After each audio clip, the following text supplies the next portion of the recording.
Në një moment delikat për ekonominë europiane dhe mes tensioneve të forta gjeopolitike në arenën ndërkombëtare, kryeministra italiane Giorgia Meloni ka ripërsëritur kritikat e saj ndaj institucioneve europiane.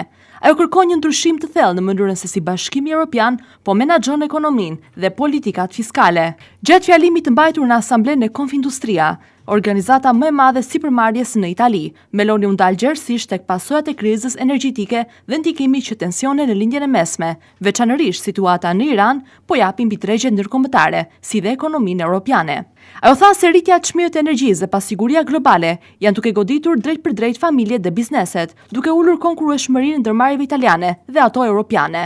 Në një fjalim i cili zgjati rreth 36 minuta, liderja italiane e përdori skenën edhe për të dërguar një mesazh të fortë politik drejt Brukselit. Sipas saj, Europa nuk mund të përballet me sfidat aktuale, duke mbetur e bllokuar në mekanizma burokratike dhe rregulla të ngurta fiskale. Meloni kërkoi më shumë fleksibilitet në menaxhimin e buxheteve kombëtare, sidomos për investime strategjike në sektorin e energjisë dhe sigurisë ekonomike. Meloni argumentoi se fleksibiliteti i cili aktualisht aplikohet për shpenzimet ushtarake dhe të mbrojtjes duhet të shtrihet edhe tek investimet energjetike dhe i konsideroi ato jetike për stabilitetin e vendeve europiane.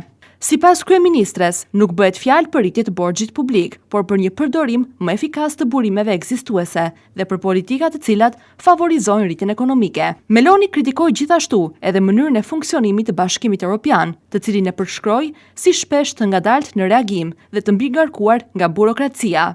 Ajo kërkoi rregulla më të thjeshtuara dhe një qasje më pragmatike ndaj ekonomisë. Paralajmëroi se pa mbështetje konkrete për bizneset dhe qytetarët, Europa rrezikon të humbasë konkurrueshmërinë në tregun global. Në pjesën përmbyllëse të fjalimit, Meloni u drejtua drejt për drejt sipërmarrësve italian. Ajo premtoi për një dialog më të afërt në sektorin privat, si dhe reforma për thjeshtimin e administratës. Meloni ka propozuar krijimin e një kantieri të përbashkët mes qeverisë dhe biznesit për të reduktuar pengesat burokratike dhe për të nxitur investimet. Megjithatë, pavarësisht toneve të forta politike dhe premtimeve për reforma, ekonomia italiane vazhdon të përballet me sfida të mëdha strukturore, nga borxhi i lartë publik e deri tek ritmet e ulta të rritjes ekonomike. Debati mes Romës dhe Brukselit mbi fleksibilitetin fiskal dhe politikat ekonomike pritet të mbetet një nga temat kryesore në javët që do vinë.